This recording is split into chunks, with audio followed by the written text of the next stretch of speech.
আসসালামু আলাইকুম এভরিওয়ান। আজকের ক্লাসে আমরা অষ্টম শ্রেণীর শিল্প ও সংস্কৃতি বিষয় নিয়ে আলোচনা করব।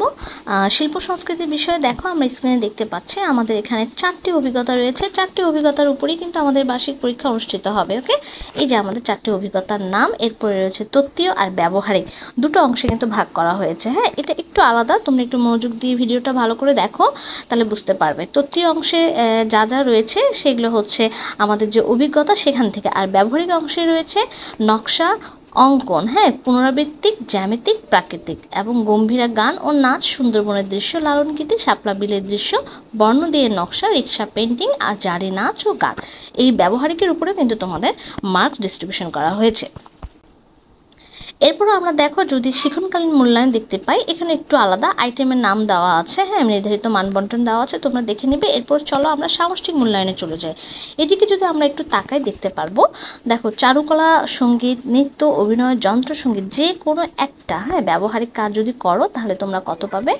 20 একে 20 নাম্বার রয়েছে। হ্যাঁ, এরপর তোমাদের যে বন্ধু খাতা সেখানে আছে 15 নাম্বার কিন্তু, ঠিক আছে। এত এগুলো ব্যবহারিকের বিষয়। এবার আসো তত্ত্বীয় অংশে।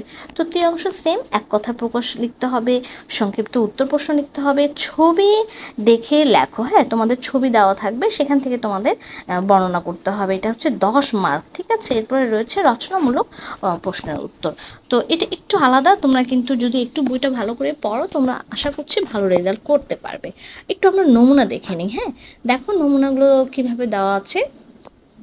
এক কথা প্রকাশের আধুনিক গম্ভীরা গানের প্রবর্তককে, হ্যাঁ, তো যিনি প্রবর্তক তার নামটা শুধু উল্লেখ করবে তোমরা, উত্তর এইভাবেই কিন্তু লিখতে হবে। এরপরে দেখো আমরা যদি সংক্ষিপ্ত প্রশ্নের দিকে তাকাই তাহলে বলা আছে যে কোনো 4টা প্রশ্নের উত্তর দাও, গম্ভীরা গানের 4টা বৈশিষ্ট্য। হ্যাঁ, তাহলে গম্ভীরা গানের 4টা বৈশিষ্ট্য তোমরা লিখবে। ওকে, এরপরে দেখো যে বলা ছিল ছবি দেখে লেখো। হ্যাঁ, এই যে একটা ছবি, এই ছবিটাতে কি বোঝাচ্ছে, হ্যাঁ, ছবিটা দেখে তোমার কাছে যা মনে হচ্ছে সে সম্পর্কে তুমি ব্যাখ্যা করবে। এখানে 10 মার্ক রয়েছে। সো খুব ভালোভাবে কিন্তু আমাদের বইয়ের যে ছবিগুলো রয়েছে সেগুলো স্টাডি করতে হবে। ওকে, যদি ভালো রেজাল্ট করতে চাও। আচ্ছা, এরপরে রয়েছে বড় প্রশ্ন। হ্যাঁ, বড় প্রশ্নে কি আছে দেখো তো, একটু আমরা বড় প্রশ্নে চলে যাই। রচনামূলক প্রশ্ন দেখতে পাচ্ছে, যে কোনো 2টি প্রশ্নের উত্তর দিতে হবে। শিল্পী কাইয়ুম চৌধুরীর জীবন ও তার শিল্পকর্ম সম্পর্কে লিখো। হ্যাঁ, প্রাকৃতিক উপাদান দিয়ে রং তৈরির পদ্ধতিটি বর্ণনা করো। তোমরা নমুনাগুলো দেখতে পাচ্ছ কিন্তু। তো এইভাবেই কিন্তু তোমাদের শিল্প সংস্কৃতি বিষয়টি পরীক্ষা হবে, বার্ষিক পরীক্ষা অনুষ্ঠিত হবে। ওকে, আমার ভিডিওটি যারা দেখছো প্লিজ সাবস্ক্রাইব করে দিও, আর যারা সাবস্ক্রাইব করেছো অসংখ্য অসংখ্য ধন্যবাদ।